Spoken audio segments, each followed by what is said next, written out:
Karen thought she had it all figured out. For months, she'd been making my life miserable with her incessant complaints to the HOA. Whether it was about the height of my fence or the color of my front door, she found something to gripe about every single day. But when she blocked the ambulance on a busy afternoon, preventing it from reaching my home during a medical emergency, I knew it was time to take action. It all started when my elderly mother, who lives with me, fell seriously ill. I called for an ambulance, and within minutes, help was on its way. But Karen, in her usual overbearing fashion, had decided to park her SUV in front of the only access point to my driveway. No amount of honking, flashing lights, or sirens could get her move. She simply sat in her car, arms folded, refusing to acknowledge the emergency at hand. I was livid. Not only did she delay the ambulance, but she also jeopardized my mother's health. That day, Karen crossed the line, and I made up my mind that it was time for a drastic change.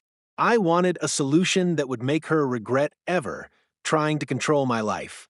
The very next week, I made a few calls, and before I knew it, construction crews were on my property. What they built was nothing short of a statement: a fully functional helipad right next to Karen's house. It wasn't just any helipad either. This one had all the proper certifications, and it was built with one specific purpose in mind: to make sure no one would ever be stopped from getting help again. I didn't stop there.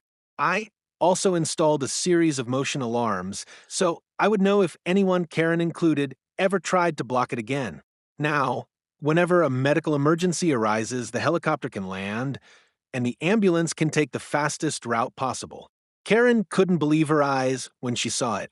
She immediately rushed over, furious, demanding to know how I'd managed to get this approved, questioning legality, and threatening to call the HOA.